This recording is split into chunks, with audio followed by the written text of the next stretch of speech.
All right, I'm going to jump in, Emily, and start this. Okay, great.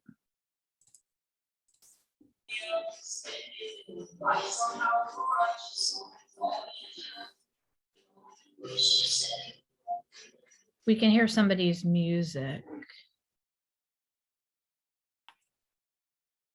Yep, if everyone could just mute, please. Thank you. Okay, great. So can I assume everyone can see the slides that Nina has put on the screen. We welcome everyone today and hope to have this be a discussion as much as a presentation. So today we're here to talk about how you can build your capacity, your community capacity around collecting vaping measures. So we're going to talk specifically about what to collect, how to collect it. But first, we will just mention who we are. My name is Emily Melnick, and I am an independent evaluation consultant to many LPCs, in addition to a range of other evaluation consulting that I do and strategic planning for local health departments. And Nina and I work together in collaboration on a range of different projects and are happy to be here today. Good afternoon, everybody. Yes, happy to be here to share this information, which I hope is going to be very useful to you all. I am also an independent consultant. I work in the public health arena for the most part, and a lot of my work is focused in the prevention field. Okay, I think Jen went over all of the ground rules for today. You can use the chat, you can raise your hand. We'll do our best to monitor that, but feel free to ask us any questions or clarifications as we go along. And we hope to have some time at the end as well, where we can get into some questions. So again, as I mentioned, some of the objectives of today are to help you all enhance your ability to use quantitative data effectively, learn what to measure and how to collect it. We're going to talk a little bit about logic model basics. That could be a presentation in and of itself, so we will cover that briefly.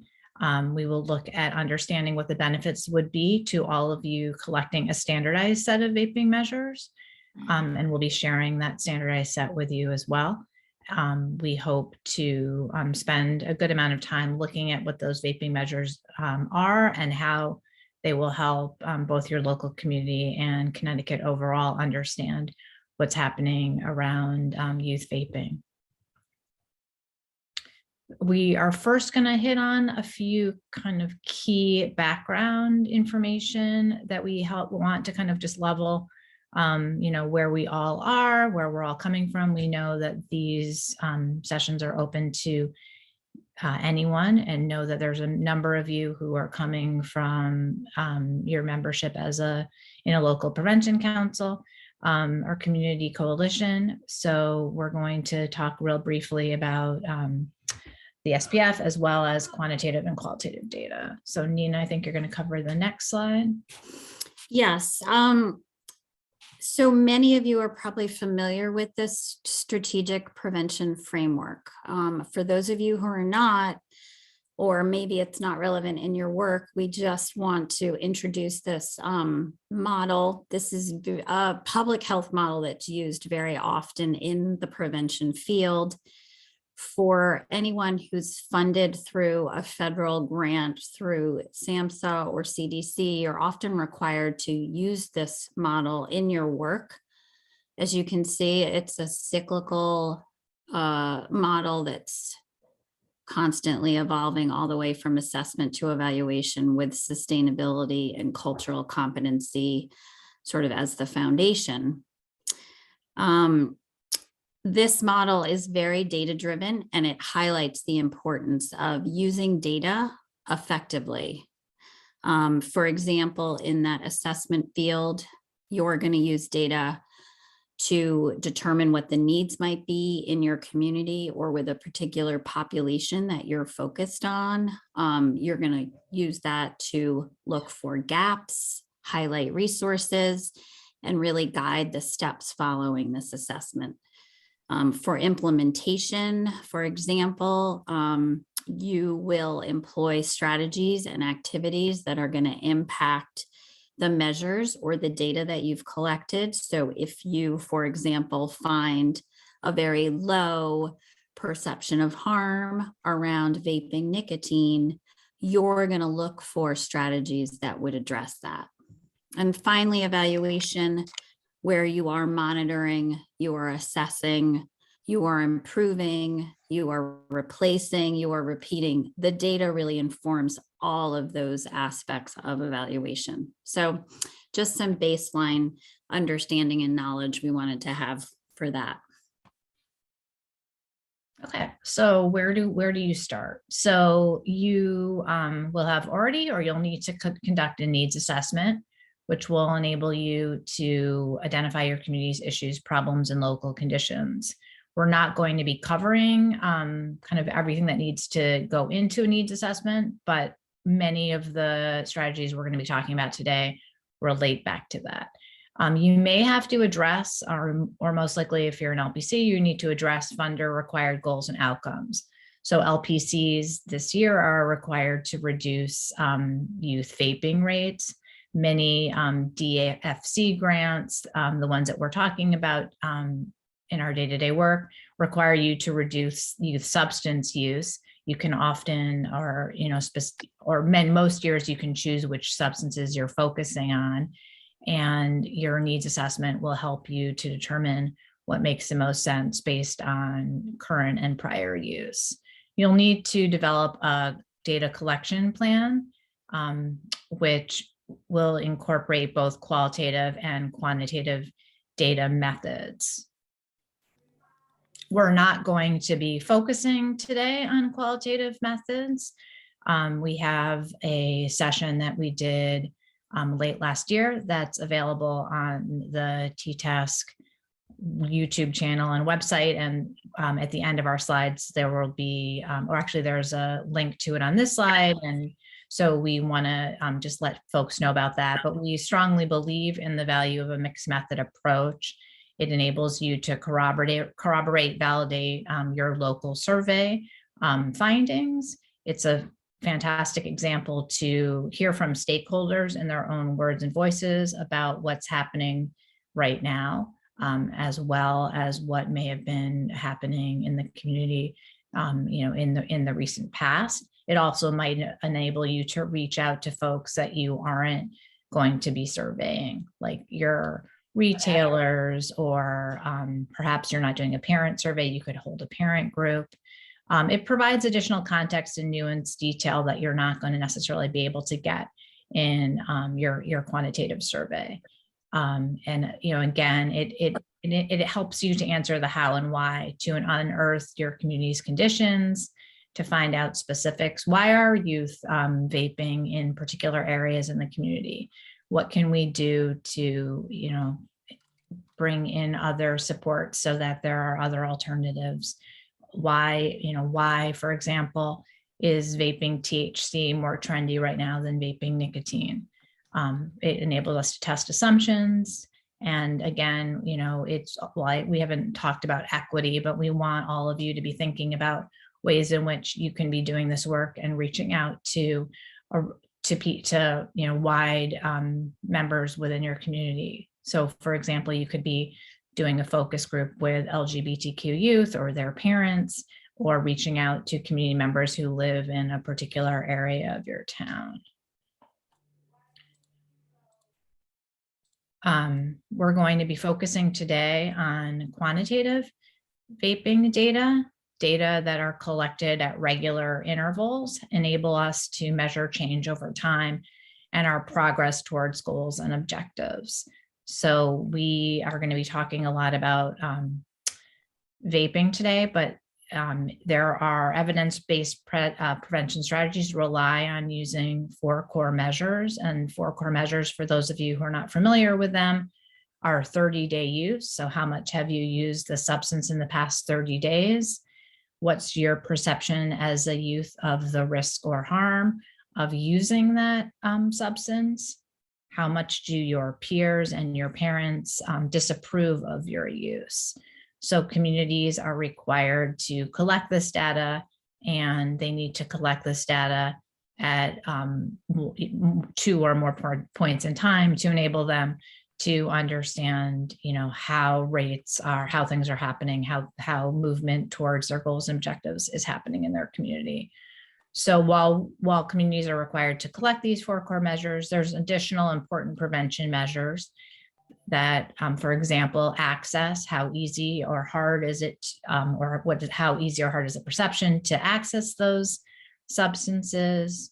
What is enforcement like in this town? What are the norms, the community norms of, acceptance? Is it okay for you to drink when you're a senior in high school because you'll be going off to college and drinking? Maybe your community feels that that's okay. Maybe your community doesn't feel that that's okay. How does that relate to what your use rates are? And then knowledge. We ask parents a lot, do you know about social host laws? Or do we ask, in the example of vaping, we want to know, do parents understand, for example, the risks of vaping or the risks of alcohol to youth development? So we collect quantitative data, which we'll be focusing on in this session for a variety of reasons, which I just mentioned. So the 4 core measures, as I said, are tied to primary prevention strategies and outcomes. Below is an example of the 30-day use rate that is required for LPCs to measure around vaping. So the goal, which you'll see circled, to reduce vaping use by 5% is a mandated goal that local communities who are receiving these dollars need to be able to measure among 12 to 18-year-olds. So we just wanted to point out an example of why we are talking about this today.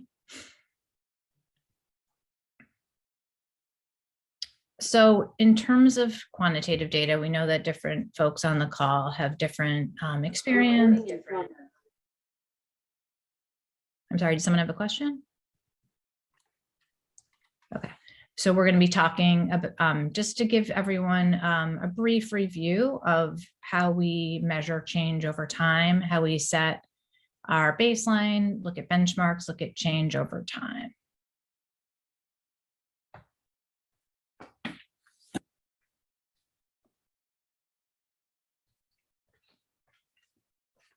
Want to go to the next slide, Nina? No, she's frozen. Am I frozen? I think you were. I was frozen now? Yeah, I'm sorry about that. No, that's okay. Can you see the measuring change? Yeah, yeah. Great. Okay. So we're going to first talk about measuring change over time. It's important, of course, to have a baseline. So the baseline is the initial data or reference point against which you will measure all subsequent changes. So you'll typically have this data point by collecting survey data in your community. And you use this data point.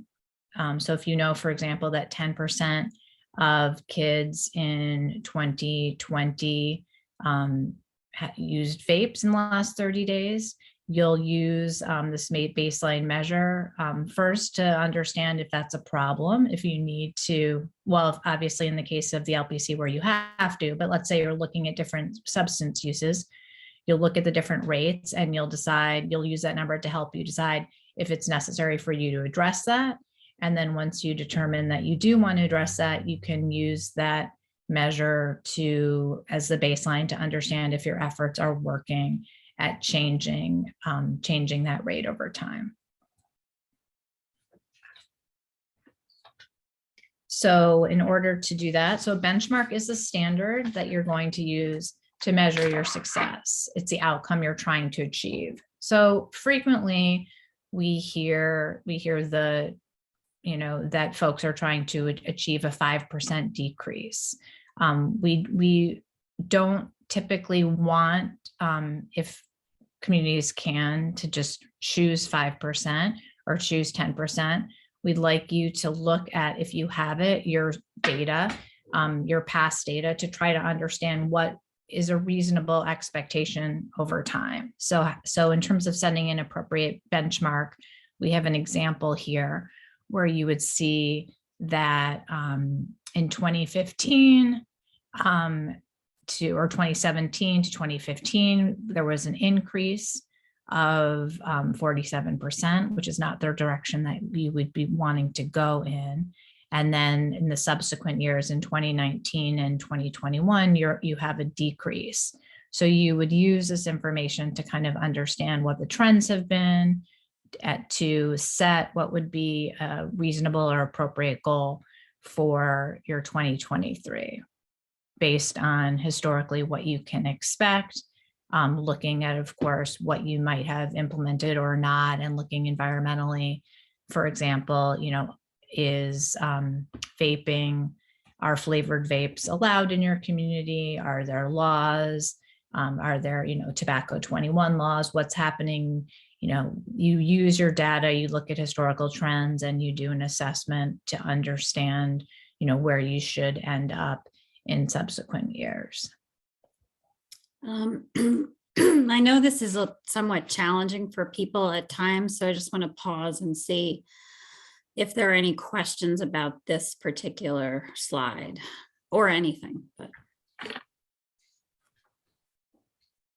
Hi, I have a question really quick, if that's okay. yeah. So in the situation where maybe a coalition does not yet have like this, quantitative data. So I don't know what the use has been over time, but I do have input from community members saying, we know our youth are vaping and things like that. Is it best practice to do these kind of like blanket surveys? I don't know if we're going to go over this, but to get what our baseline is in the town as a whole, and then maybe do something more specific later on. I'm just thinking, my towns I'm working with don't necessarily have this data to do these comparisons with, if that makes sense. Yeah, okay, go ahead, Nina. Yeah. Yeah, just so I understand, when you say a blanket survey, what do you mean by that? Well, I'm thinking of these survey instruments that are like, 200 questions, and they're asking all of these. They're just trying to collect like the community as a whole, Right. versus like we're going to ask something specifically on vaping. So yeah, just thinking like that baseline. And Yeah, so getting these baseline data points, as Emily talked about, it's really critical, I think, to your work, because it not only sort of shares you information on what the problems might be, but also what your baseline is, where you're starting from, because to evaluate change, you wouldn't be able to do it without that. So it's 100% critical that you do have that goal of collecting that data in your community. But if you are required to set some kind of benchmark and don't quite have that local data, you might have it, you'd mentioned anecdotally, but you don't have the numbers. You could certainly look at trends on the state level, and you could look at trends in neighboring communities if they had it. So there are other ways you can sort of use just sort of a stopgap until you're able to collect that on a local level. Yeah, that makes sense. Thank you. I appreciate it. Right. And there's a lot of different ways in which different communities collect survey data, and some of the, some communities have been collecting, survey data every 2 years for years. There is obviously an expense in that, and there are obviously communities where that hasn't, and we can talk a little bit about ways in which you might be able, if you're interested in just one measure, so if it's just vaping and you're not interested in doing a comprehensive survey, how you might go ahead and do that. Whether it's, ideally through the school district, but there are other ways. But as Nina said, it's absolutely imperative. There's really no way that you can accurately measure, if you have a grant, for example, that requires you to show a 5% decrease, there's really no way that you can do that without setting a benchmark to understand where you're at before you begin your work towards reaching that goal. So I think we can go to the next slide. As Nina said, one of the important things is that we want to interpret change. And we've noticed that there's often confusion between absolute percent change and percent decrease. So if you're going, example, from year 1 to year 2, 15% use rate to year 2, 9% use rate, that the difference is not 6%. The difference is there's a 40% decrease, and we have, and we have to then, so when you're writing a grant or when you're setting a goal, it might not look like a huge difference, but you need to make sure that you calculate percent change correctly. And there are resources online, and we have them on a resource slide where you can be able to do that. But typically, the goal is the percent decrease, not a percentage point decrease. So I just want to make sure that that's clear and important. We're going to talk now about logic models. As I mentioned really briefly at the beginning, we could spend, and hopefully we'll have the opportunity to, have a whole session on logic models in the future. We also know that different people conceptualize logic models differently. Nina and I are evaluators by training, and so we have a very specific way in which we like to use logic models with our clients to track outcomes and to track goals and success at meeting goals over time. So we're going to talk a little bit about why we think it's important for all of you to use logic models if you don't, and how they are really foundational in this work that we're talking about.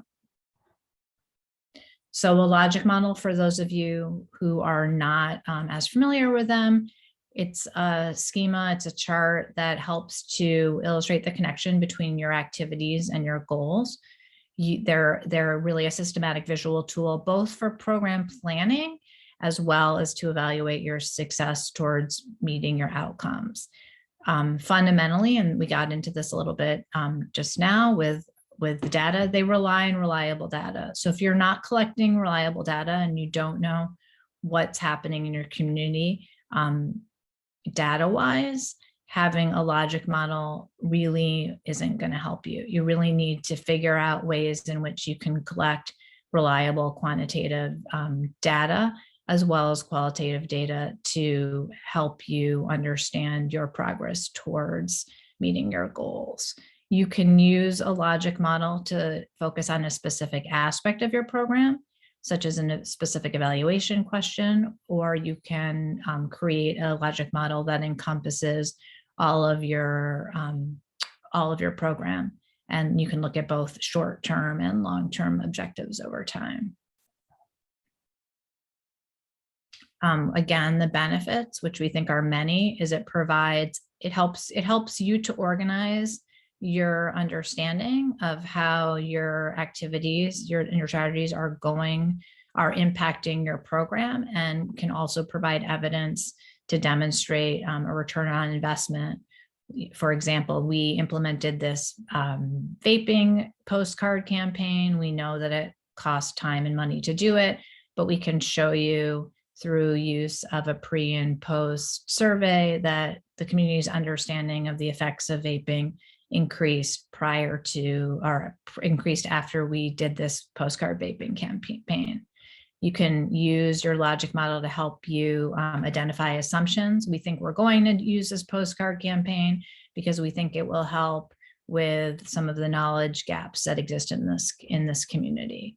It can help, again, like other work that we do, logic models aren't created and aren't meant to sit in your folder forever. You're supposed to, or they're best used if you go back and look at them, update your current activities. We know you're always deciding to add more.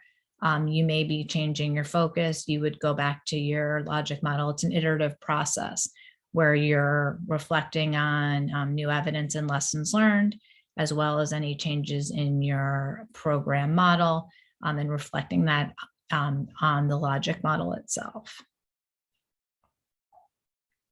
we're going to show you an example of a vaping logic model. So I always start with talking about the right-hand column, which is the long-term goals and outcomes. So for those who are working on the 5% decrease in vaping use, that's your long-term goal. You may know that that's going to take a while to get to. So there's going to be short-term goals and outcomes, which have to do with some of the 4 core measures that we've talked about, as well as other additional measures like reducing access, increasing the harmful health effects knowledge, increase in parents reporting family vaping rules. I want to just draw everyone's attention. Sometimes there's confusion between outputs and outcomes. So an outcome is, the effect of your program, whereas the output is if you can look at the example here, an output is the number of times you've done a health class presentation, the number of vaping education postcards that were distributed, the number of views of a community billboard. Those are all outputs. Those are important to collect, but the more that those don't necessarily impact the success of your program. You want to look at your activities. So as we move along these columns, make sure that all of those activities directly contribute to what your goals and outcomes are. And then, of course, there's your inputs. Does anyone have, for those of you maybe in particular who aren't as familiar with a logic model, does anyone have any kind of brief questions on this model or how they might use it? I don't have anything in the chat, Emily, but anyone can Okay. raise their hand if they have. Okay. Okay. And then this is an example of a vaping perception, risk, or harm. So again, you want to measure, talking about aspects that we've used up into this, or that we've talked about up into this point during this presentation. You measure the percent in your baseline. So the percent of kids that view a vaping as risky in time 1, your baseline year, and you want to look at that in time 2. You want to see an increase from time 1 to time 2. So you want to look at both the perception of harm among youth, and then you very specifically are looking, you've decided that your activities are health class education and programming and community billboards. You want to track how many you've done of those. So at the end of the day, if your percentage increase isn't where you want it to be, you can go back and look at whether or not that means that your activities need to be modified, or perhaps there's some other environmental effect that was impacting it. So it's hard to draw causality, but we make assumptions all the time about what activities are going to impact the results of our program. And we need to make sure that we're being informed by looking at the data, that these activities are in fact bringing the desired change over time.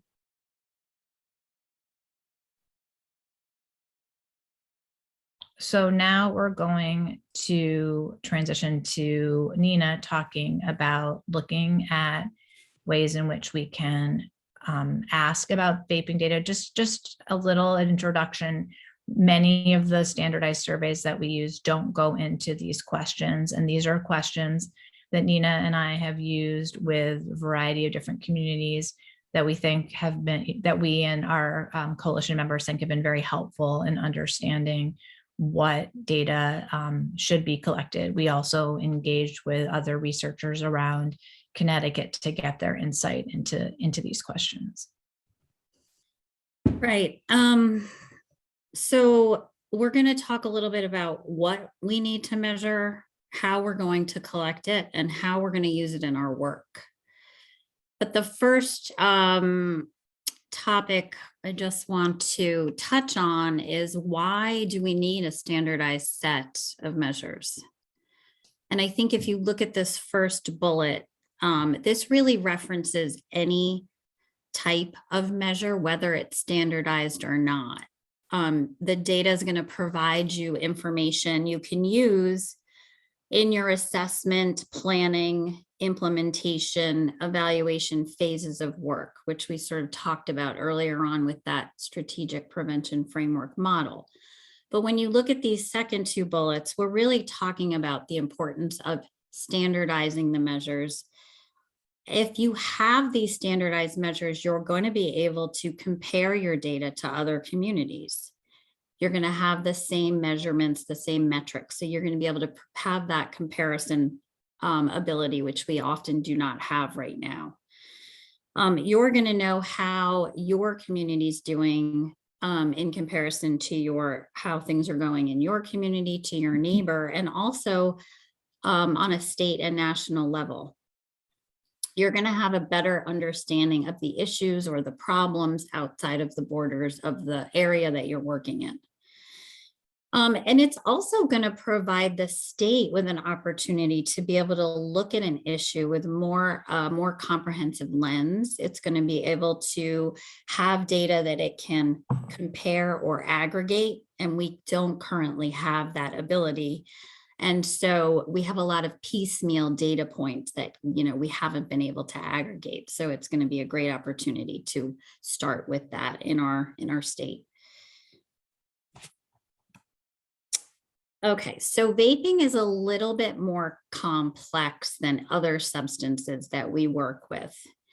And the reason why is vaping is not a substance, it's a delivery mechanism.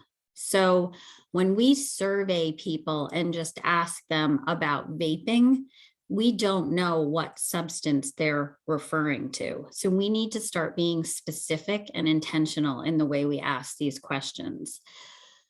Vaping can contain, as most of you probably are aware, e-liquids that have nicotine or might not have nicotine, other harmful substances, cannabis-related substances, and each of these really need to be measured independently. So for purposes of this presentation, training, and tool, we are using vaping nicotine as our substance. So nicotine is the substance we are measuring. But that brings up another issue in that for those of you who work in the prevention field, you're probably very aware that youth who are vaping are often vaping nicotine at a similar rate to a cannabis-related substance, whether it's THC, marijuana. We find these rates have become very similar. What I'm trying to explain and describe on this slide is that if you're using a survey that is just about vaping, you should ask specifically about vaping nicotine and vaping marijuana or THC. But for many of you, these survey questions are going to be in addition to a larger survey where you might be asking already about marijuana and alcohol and prescription drugs and other substances. So you really don't need to repeat these questions. It's going to make for duplication and it's going to make for a longer survey. And in this time with working with schools and other community groups to get surveys done, we really focus as much as we can on the most comprehensive, concise, short surveys that we can find because time is just too difficult to come by. So my suggestion here is that when you're asking about marijuana and THC on your surveys, you really need to identify that it includes all methods of delivery. So I've given you an example here, and I've used one of the 4 core measures, which we've talked about, perception of harm. And you'll see here at the bottom of the slide that in the response where you're saying, have you used marijuana or THC 1 to 2 times this week? Or sorry, how much risk or harm is there in using THC or marijuana 1 to 2 times per week? You want to make sure they know that you're talking about any kind of use, whether it's vaping, smoking, eating, or inhaling. And that will eliminate this duplication that we see sometimes. So as Emily has talked about, there are definitely as a focus when we do this survey work on these 4 core measures. And often they are a part of a requirement that you might need to fulfill because of a grant you have or a project that you're working on. But we want to go beyond those 4 core measures. Often those 4 core measures are going to measure some of your long-term outcomes. But these other measurements can be just as important, and they can really help track some of your shorter term outcomes. So for example, you might have a project you're working on and you've identified that social access to vaping devices that contain nicotine are driving use rates up. So you might select strategies around access in your community, and you want to make sure you have that data to support this particular issue that you've identified. So the areas that we'll also be covering in the standardized tool are around norms, knowledge, access, and additional attitudes. And I'm going to go through it section by section.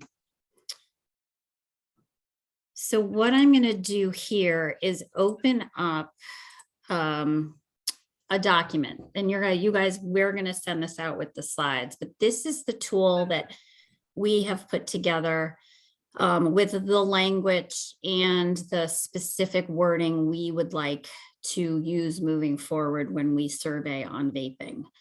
I've included in this document suggestions for youth survey metrics and community/parent. I'm going to start with the youth, and I'm going to go through it. And please feel free to jump in if you have questions. I can't see hands raised, so Jen and Emily can help out. This first section is what I've just talked about with the delivery device, and we're highlighting nicotine as the substance, as well as that duplication. If you're including these questions in a larger tool, you do not need to ask about marijuana and THC in a vaping device, but we've given you the language if you need it.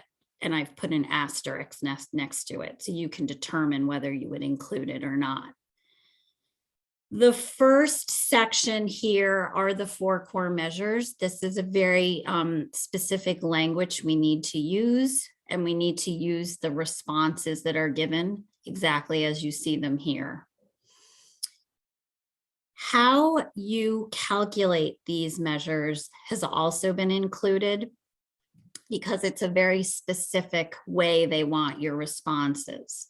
So for these first 2 questions, which are perception of parent disapproval and perception of peer disapproval, you are going to be adding up the responses from column A. So anybody who said it's wrong, my parents feel it's wrong to use a vaping device, or very wrong. So column A and B are going to be added up together. And that's the percentage that you're going to report when you refer to perception of parent disapproval. And that's going to be the same with peer disapproval. You're going to add up those column percentages that are found in A and B, the wrong and very wrong, and that's going to be your perception of peer disapproval that you would report. We have the same situation. This is still, these next 2 are still considered these core measures that we've been talking about: perception of harm. How much do people risk harming themselves if they vape nicotine daily or vape nicotine occasionally? So we have 2 frequencies here, and you will add up the percentages reported in column A and column B to get your perception of harm rates among youth. And then finally, this 30-day use that Emily talked about is sometimes referred to as recent use. So know that those can be interchangeable at times. But what we have here is a question about how often in the past 30 days you've used a vaping device with nicotine. And you can respond that you never have, that you have, but not in the past 30 days, or you can give the frequency. But to calculate the rate, you need to add up for that 30-day or recent use, you need to add up the percentages reported in D, E, and F. And Kathy, I see you have a question. Let me just finish this. So lifetime use. So what does that mean? That means you at some point in your life used a vaping device with nicotine, but we don't know how many times, we don't know how long ago. So it's not something we recommend using in your outcome work because it doesn't give you a lot of information. It could be a young person who used a vaping device with nicotine once in their life 5 years ago. But if you need to calculate that number, you would add up the percentages reported in C, D, E, and F, and that's going to get you that lifetime use rate. Okay, Kathy. So one of the questions that I have is, so with other substances, it's more quantitative when being asked about perception of harm or use. It's smoking a pack of cigarettes, it's binge drinking. With vaping, it's not quantitative. And I guess my question is, what's considered vaping? Is it to take one hit off of your jewel, or is it, you know, smoking the whole jewel, right? Is it the whole pod? Or so I think that's the problem that I have with vaping questions. It's what are we really considering as vaping? So. Right, that's a great point.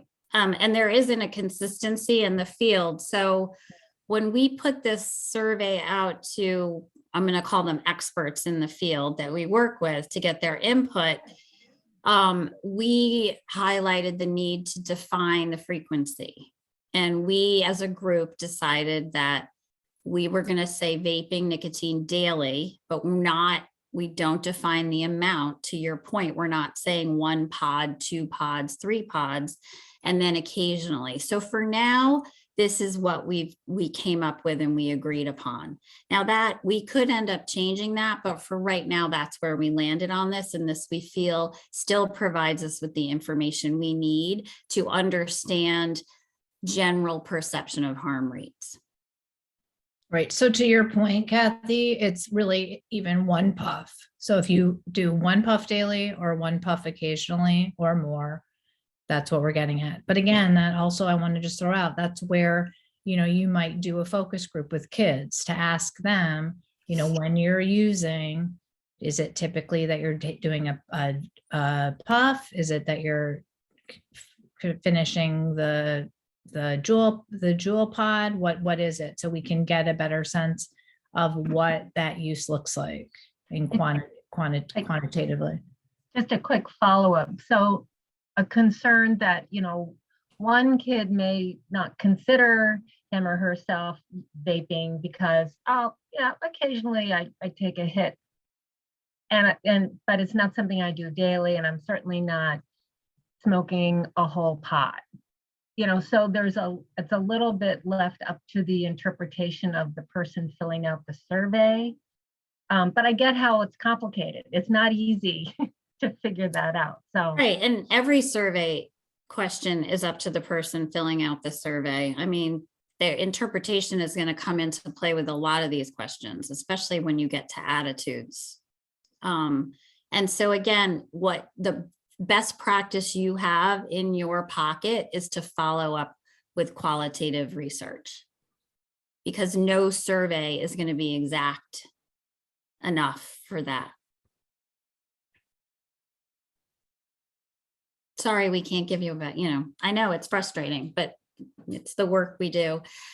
I have a So question. yes, Before you go, yes. can I ask a question? Yeah, of course. So we've seen, so just from T-Task and working with a lot of different coalitions, this interchange of the word marijuana versus cannabis.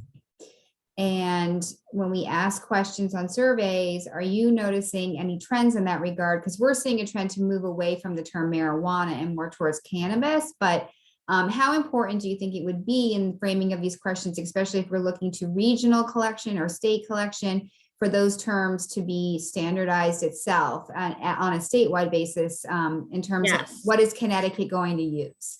So I actually thought about this, Jen, when I was pulling this together, and I know in the prevention community, we are like pushing ourselves to use cannabis because it's the appropriate term. Marijuana holds some sort of baggage with it, so we're trying to avoid it, but I'm not comfortable yet on a youth survey switching. I think if you're doing a survey and you're surveying on marijuana, you need to include all terms: weed, cannabis, THC. I think you need to have that defined every time you ask it. And we could certainly do that here.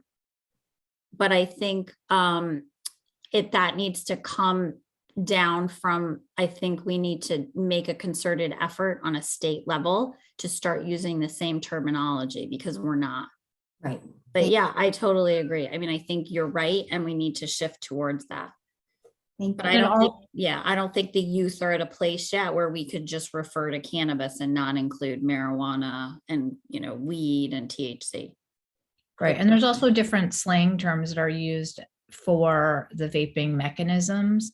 So if, whether it's a puff bar, whether it's this, we need to be cognizant that, all those things that we have in parentheses there, we might need to change, we might need to add, we do, part of our, we're not putting these survey forms out there to say they can't be defined. We also had a conversation about what does occasionally mean, right? So as Nina said in conversation, for some, and Kathy, for some that might mean once a month, for some that might mean 25 times a month, but not every day. So there's definitely, again, we get on, we have to create these surveys understanding that there's interpretation, and that, we need to be doing these in concert with qualitative or structured interviews to unpack the information.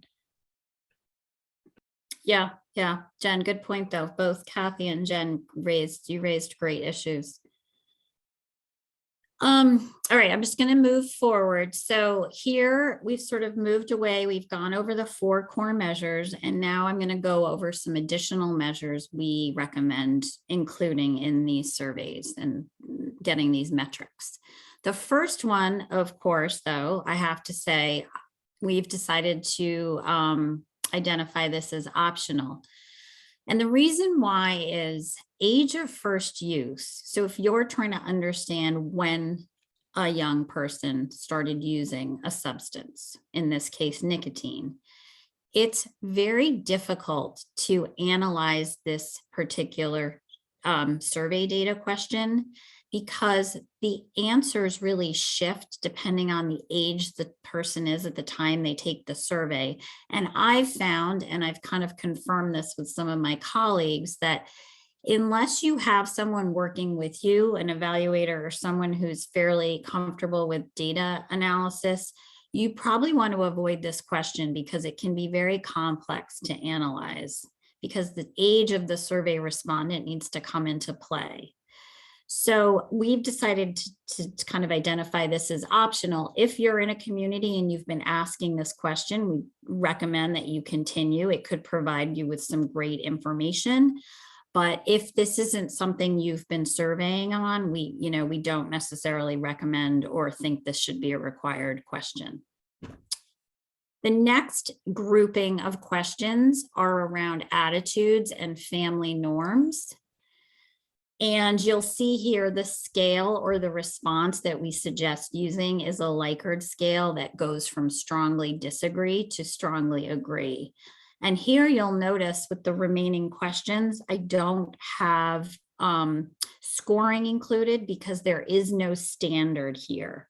So you can really score this in any way you want to report it, whether you're combining strongly disagree and disagree to get a summary percentage, or you want to report those that agreed. But there's a little bit of a different approach here than those 4 core measures, where there is an exact way you need to report it. So here we really just want to include some additional questions around attitudes to vaping nicotine. And then we want to get into those family norms around, do your parents think it's okay to vape nicotine? Do they ensure that the vaping nicotine isn't happening in their house with those that are underage?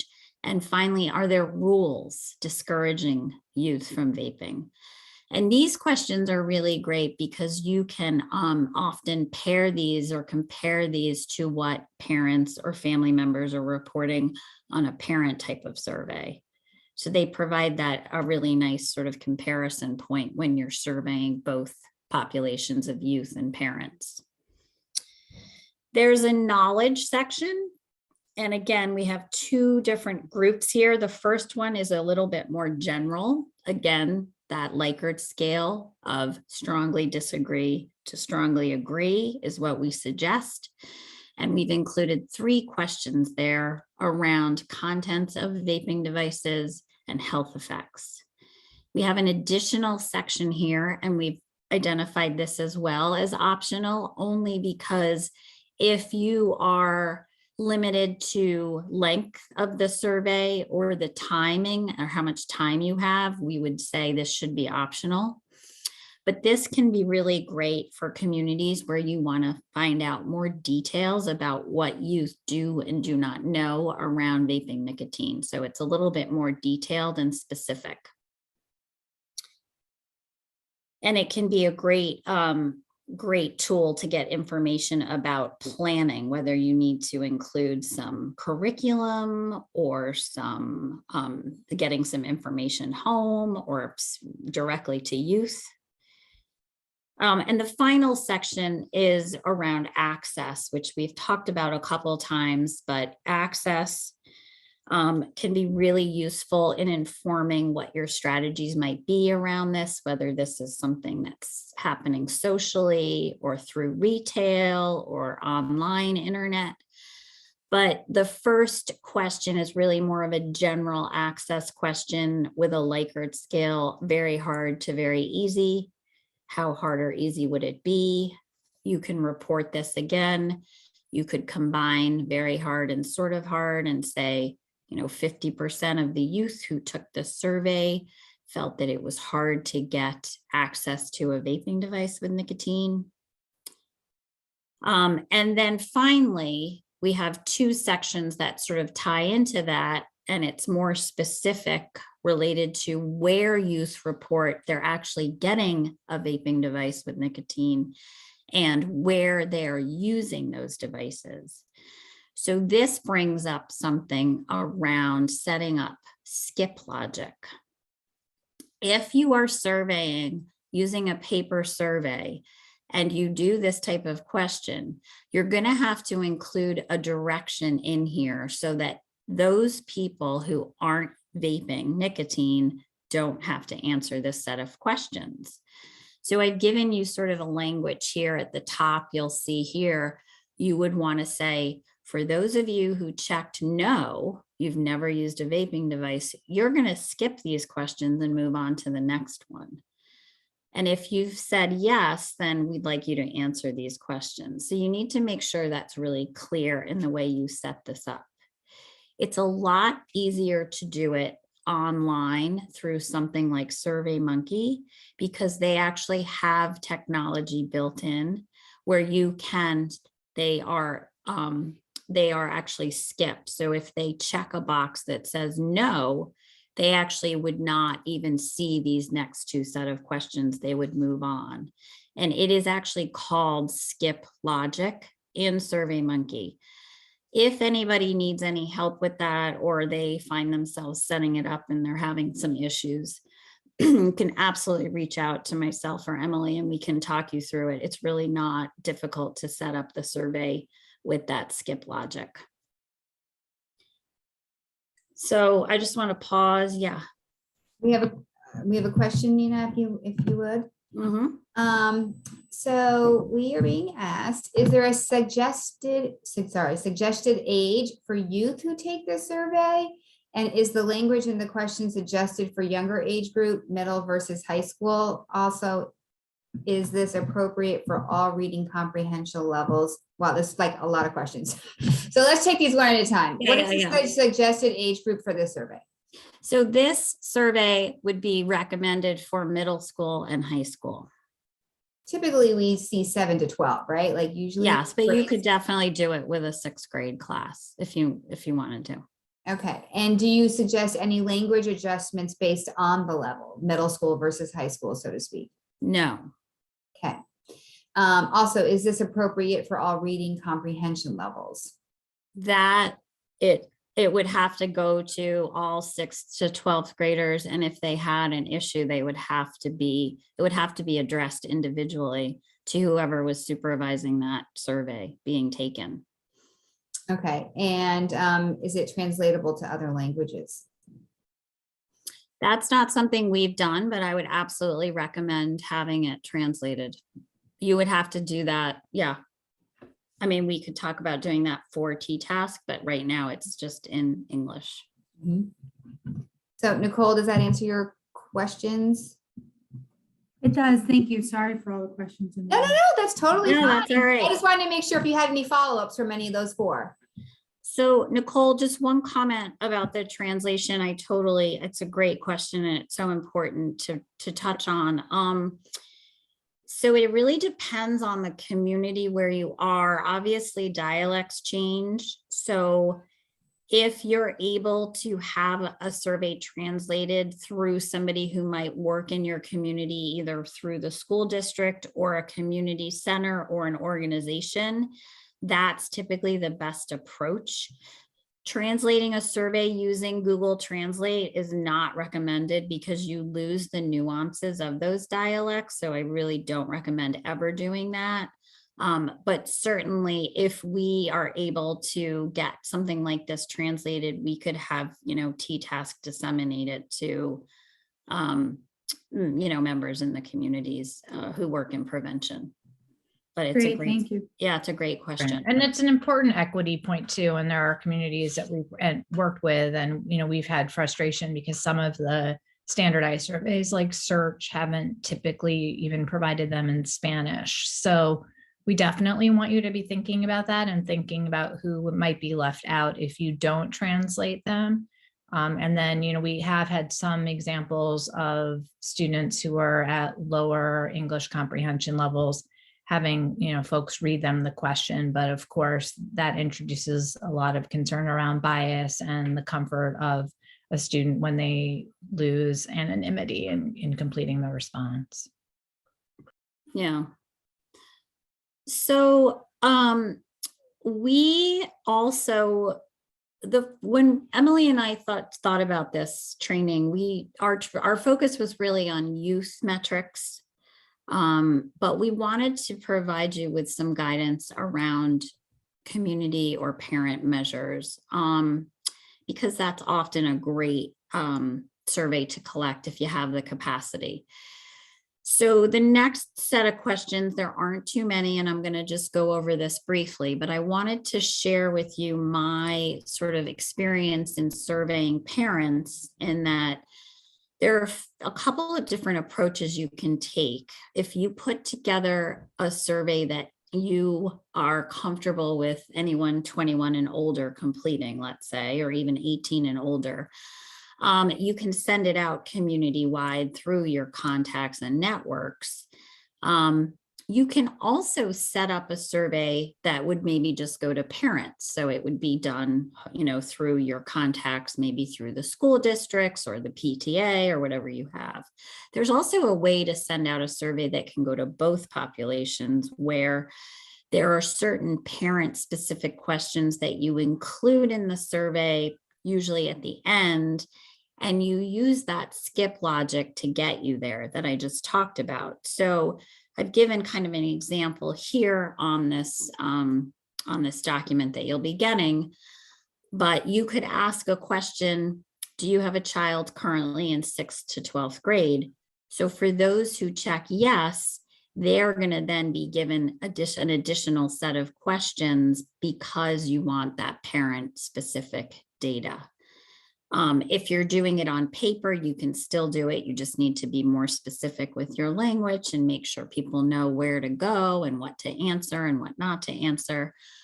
But I will recommend to you that you have something in there for this parent section where it's clear to them that you want them to answer this survey for one child only if they have more than one child. So you might have a parent who has a child currently in grades 6, 8, and 11, and they don't, the responses to these questions differ based on those ages. So make sure they're thinking about just one of those children in one of those grades, and they can indicate it on the survey, so you know that. So just briefly, we have those core measures again. We can ask those of adults. So that perception of disapproval, which we talked about, one of those 4 core measures. And we can ask about perception of harm. And you can kind of compare those and see how they differ from youth to adults in the community. We also have a question we often use. It's sort of an overriding kind of ranking of how much of a problem people perceive substances to be, in this case, vaping nicotine. So the scale you're responding to is not a problem to a serious problem or do not know. And even that do not know can be useful information if you find that most of the respondents of the survey aren't really aware. You might want to figure out, are you surveying the right people, or do you need to change the information flow that you're using? Yeah, Kathy. Quick question. I know you said you've asked parents to identify, which child they're thinking of, but in the individual questions, do we need to reiterate, for example, this perception of harm?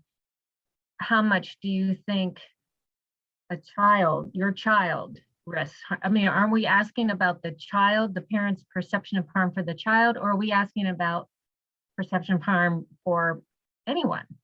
So to align ourselves with the 4 core measures that are established already, the wording is exactly as you see it here. It's people. It's not defined by an age. So you're going to ask the same question you're asking youth. If you want to add a question specifically about youth, you could certainly do that. But for these standardized measures, we're using the exact wording that we have on a national level around perception of harm. So we have in many parent surveys asked, how much do you think youth risk harming themselves, since we are trying to understand it, since we do assume that parents might think vaping or alcohol has a different harm for adolescents versus adults. I guess I just thought this would be a little confusing maybe for some parents thinking, well, I've just said, yes, I'm going to think of a child, and now I'm not sure if this question is being applied to me or if I should be thinking about my child when answering this. You could just add, then you need to add the language you think needs to be there. Okay. If you think you need to add a sentence before this question, you certainly should, to distinguish that. Okay. The population you're surveying and what kind of direction they might need. But as it's written now, you're thinking this is for the person who is, it's just sort of general. How do you feel about people? How much So do you think people? this is so you have the ability to compare what youth are reporting around perception of harm and what adults are reporting around perception of harm, because you're asking the same exact question. Okay. Certainly, though, happy to add one about youth use. You could definitely do that.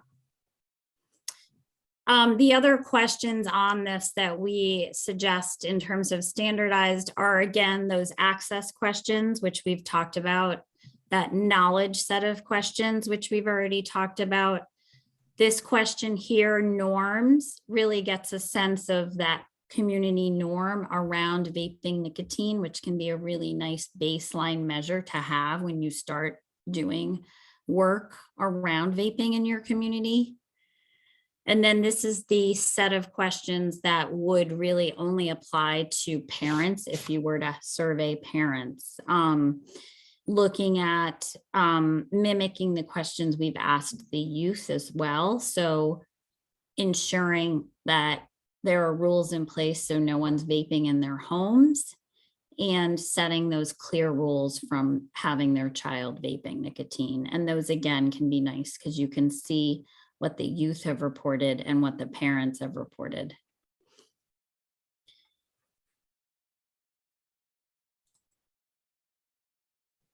So I know that was a lot of information.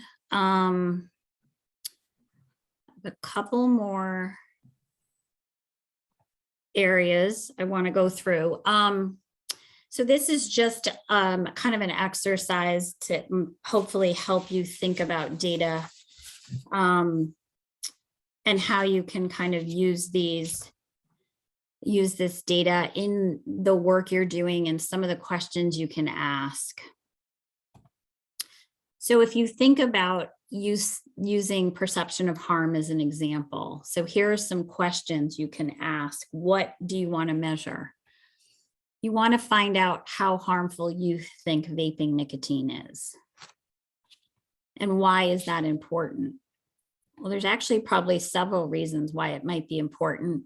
One we've talked about, which is you're doing a needs assessment and you want to understand what that perception currently is in your community. You might have a funder who has identified this as a root cause, and you want to get some baseline data to support that. Where does this data come from? It's got to come from a survey. Really, you can do some anecdotal collection through focus groups, but you really need that quantitative data. You need that number. You know, what are the rates like? What percentage of kids feel that vaping nicotine is harmful? And what's the recommended question? Well, we've given you the exact language and we've gone over it. There is a very specific way that you need to be asking this question if you want to have standardized measures and be able to compare to other communities in the state. And we've talked about how you calculate it. So you're going to add up the percentage of kids or youth or teens that said it was moderate or a great risk. And that's the number you would be reporting and using in your logic model, in your report, in your strategic plan. And how often does the data need to be refreshed? Sometimes it's required by a funder, so you don't have a choice. They might give you a requirement of every 2 years or every 3 years. We've seen that typically that's what we see the most is every 2 or 3 years. Sometimes if it's not a requirement, you need to base this on what you think you have the capacity to do. So if collecting this data every 2 or 3 years is just more than your community or your organization can handle, then look at what you realistically can handle and use that. And what if we don't collect this data? Where do we start? Well, you're going to add it. So I want to spend a minute just talking about this area. So if you are not doing any surveying in your community, we've hopefully given you a starting point, and you can use these questions to create a survey tool for both youth and adults. If you are currently surveying in your community and you have an existing survey, that could be the Search Institute survey or Pride, or there are a couple of organizations in Connecticut that are doing youth surveys and they're not asking these questions or they're not included, you can add them as a supplemental tool. And you can work with these groups. I've done this many times, and I know that there are I can't think of any groups right now that would not allow you to add supplemental questions, even if it's something that you might have to pay for. You can kind of negotiate that price and that cost and work with them on that. Again, that's another whole training we don't have time to get into now, but it's certainly something I want everybody here to know is an option. So you can definitely get this information. And then the final area is really looking at data dissemination and data distribution. And this might be one of the most challenging tasks you face, but also one of the most important. Not only are you using this data to inform your work and monitor your progress, but it's important to report this data back to the community and the stakeholders. And this topic, again, is probably worthy of much more time than we can give to it today, but at least we can touch on this and hopefully highlight the importance of it. Why is it important to disseminate your data?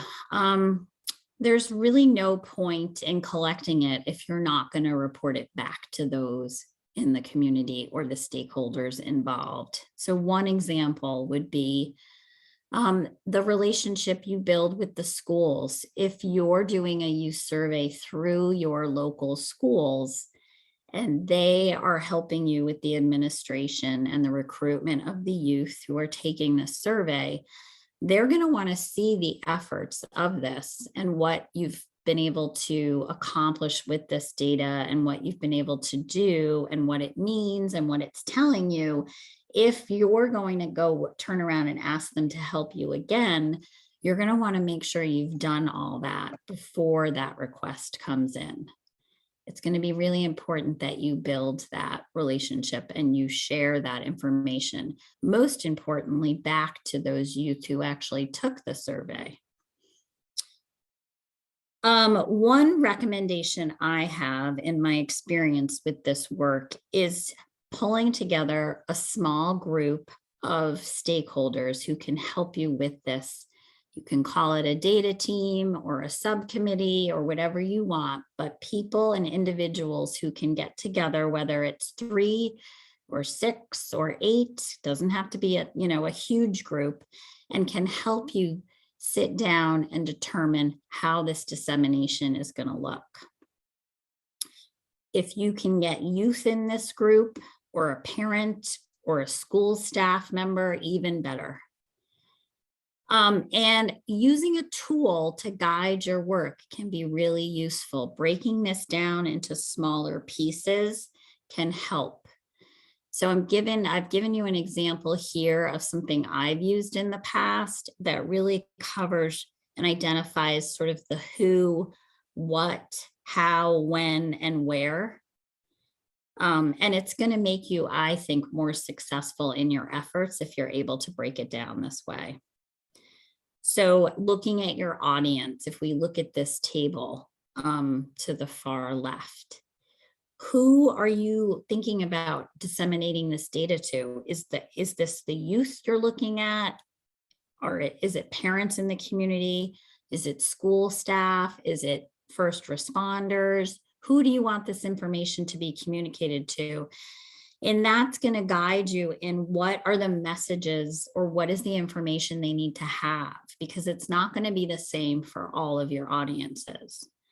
And then that from there is going to make you think about what is the best way to communicate that information or those messages, because that's also going to depend on, it's going to vary depending on the who and the what. And then just looking at, what capacity, so what resources are needed and do you have them? What is your time frame and can you work within that? And then just sort of a kind of an organizational next steps, which is always nice to have. I have a question, Nina. Yeah. Kathy asked, what is the optimal number of questions to ask in our survey, or maximum to ask in a youth survey? I can't answer that. It would really depend on what type of survey you're doing, how many substances you're including, what the use is of the survey. I mean, it's just too variable. I would need more specifics. There isn't just a one answer to that question. And that's something we can definitely talk about, you know, offline, or at the end of this, we can dig into that. So after you've sort of gone through that process, there are also just important to cover the variety of methods you can use to disseminate your data, which I'm sure many of you have experienced, but there really are a lot of methods you can use and employ. And sometimes it depends on, you know, who you have on your team. So I'm going to give you an example. One group I work with, they have a very experienced video person who volunteers their time. And because of that, they've been able to create some really creative videos around their survey results and their data, and disseminate that through their website and a YouTube channel. I also have a group that was able to put together a PowerPoint presentation that was narrated. So they were able to record the youth in the community. Those youth narrated a PowerPoint that kind of reviewed some of the data outcomes. And the reason why they did that was because they'd heard from the police department that the best way for them to get information to the police officers was through their daily roll call. And they would show this narrated PowerPoint at that point, and they would be able to get to all of the officers because that was the only time they were really all together. So they were able to meet that need through a specific group of people.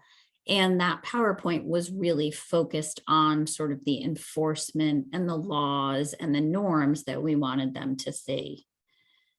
If the capacity is limited in cost and you don't have dollars to do a postcard mailing or an advertisement on a billboard or bus ads or whatever, then maybe you create a, you know, an info brief with the resources you have, which can be done in-house.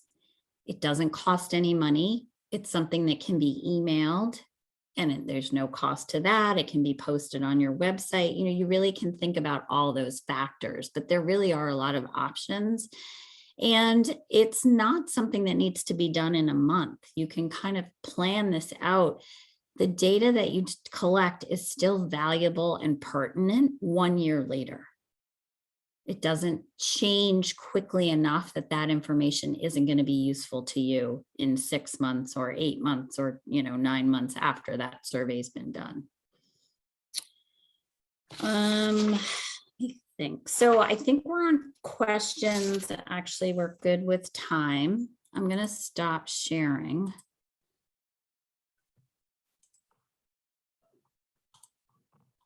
And I know we did go over a lot. We do have resources on the PowerPoint with some links, links to logic model development. Some of the sites of, we've got information on some of the national survey sites where youth survey data is available, and you can see about using that data as a comparison point nationally and on a state level. But questions, comments, we can cover. We have about 10 minutes. Anyone questions? You can unmute or you raise your hand. I have another question, if that's okay. Nina, you mentioned using a Connecticut, standardized survey, a youth risk behavior standardized survey. So do you have a suggestion of where to start? I know you're providing this for the vaping instrument. Would this be the best to use, or do you have suggestions of other places that these LPCs can look for when we want to conduct our own surveys? If you are trying to collect information specifically around vaping, this is what we suggest you use. We think we've given you a great starting point. if you're creating a youth survey, to include these questions, and we think it would give you what you'd need to do the work around vaping. That being said, you could certainly add questions to this if there are other topics you want to cover or other areas that we haven't included. But as a standardized vaping tool, this document that you're going to be getting, we think is a great place, great source. And we're hoping as more people adopt it, we will get to a place on a statewide level where we'll be able to use this and compare outside of our communities and on a state and national level. Great, thank you. And that really helps us to understand our effectiveness, particularly when we're comparing ourselves to similar communities. You know, people ask all the time, well, how does this compare to, you know, neighboring X community? And if you are asking different questions worded even in slightly different ways, it's really hard to even begin to have that conversation. And people, you know, you might have a 10% decrease in the substance, but your neighboring town has a 20%.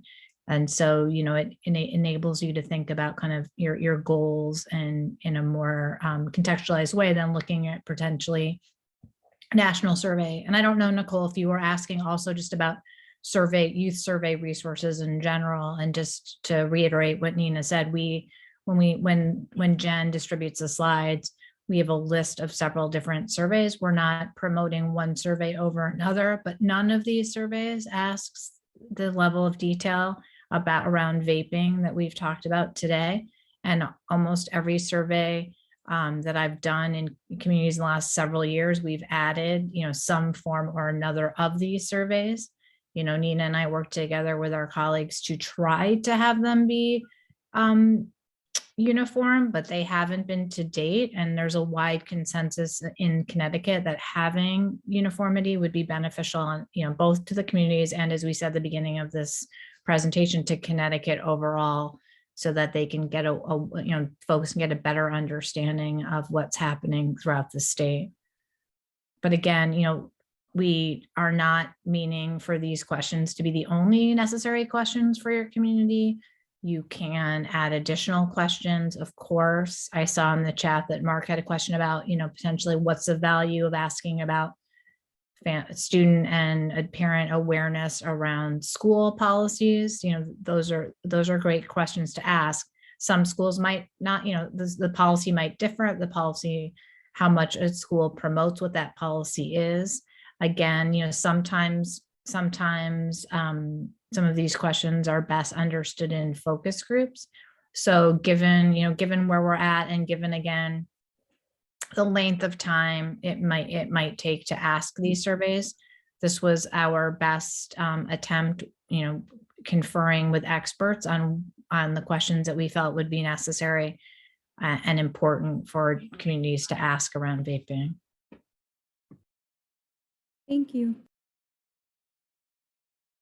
Any other questions for Nina or Emily at this time?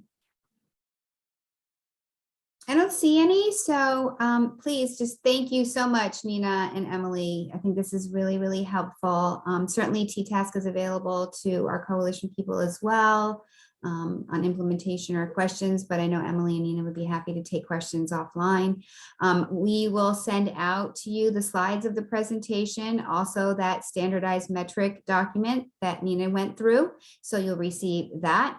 As well as a link to the video on YouTube so that you can either review it yourself or share it with other people as you see fit. I've also included just in the chat box right now a quick survey evaluation for today's presentation. If you wouldn't mind everyone just clicking on that link and answering just a couple questions on today, that would be very helpful for us and appreciate it. And other than that, unless you guys have any last minute questions, I think we're done just a few minutes early here. All good? Thank you, Emily. Thank you, Nina. I appreciate it. Thank you, everyone, for coming today. Have a great rest of your day, and we will end a little bit early. Thanks, guys. Bye.